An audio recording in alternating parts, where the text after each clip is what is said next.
চলার যে একটা অধিকার সেটা দিবেন না।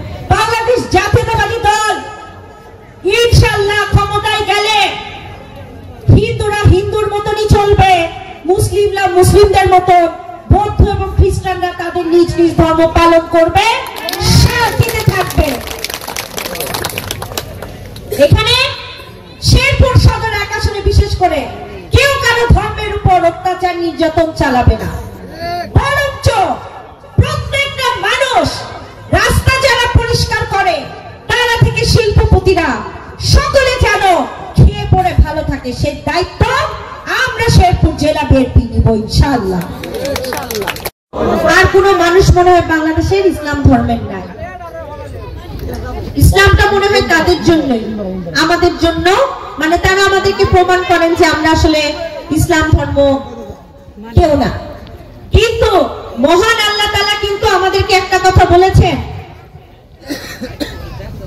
আমরা হিন্দু বৌদ্ধ খ্রিস্টান মুসলমান যে যার যার ধর্ম পালন করব। এখানে আমার অনেক হিন্দু চাচিরা আছেন, হিন্দু চাচারা আছেন, হরিজন পল্লীর অনেকে আছেন।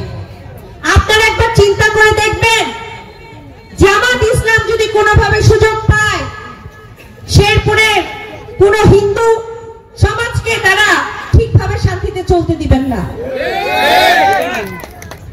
এবং কাউকে মহিলাদেরকে বিশেষ করে স্বাধীনভাবে চলার যে একটা অধিকার সেটা দিবেন না। কাজের ক্ষেত্রে দিবেন না, কর্মক্ষেত্রে দিবেন না, বাচ্চাদেরকে যে মারা স্কুলে নিয়ে যায় সেই ক্ষেত্রেও দিবেন না। মানে দেখা যাবে মহিলারা ঘর বন্দী থাকবে। আমাদের সেই দিক থেকে বের হয়ে আসতে হবে, কারণ ইসলাম ধর্মে বলেছে মেয়েরা পড়াশোনার জন্য শুধু চীন দেশে যেতে পারে, বলেছে না? কাজেই আমরা মেয়েরা কেন পিছিয়ে থাকবো? আমরা মেয়েরা কি আমাদের বাবা মার সেবায় আসি না?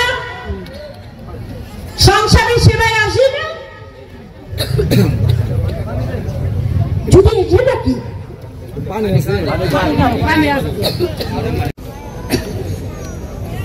প্রিয় ভাইরা, আবার জামাত ইসলামী ভাইদেরকে বলতে চাই, আমরাও মুসলিম, আমরা আল্লাহকে ডাকি, আমরাও একই সাথে পশ্চিম দিকে সেজদায় যাই। বিশ্বাস করবেন না আমার মা খালা চাচিরা,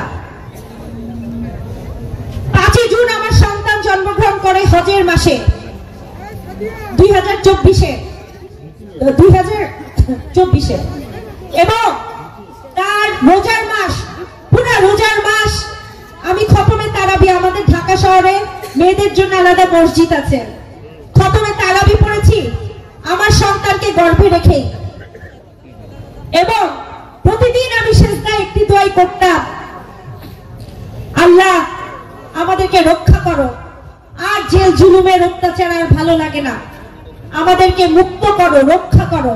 আল্লাহ কিন্তু দোয়া কবুল করেছে।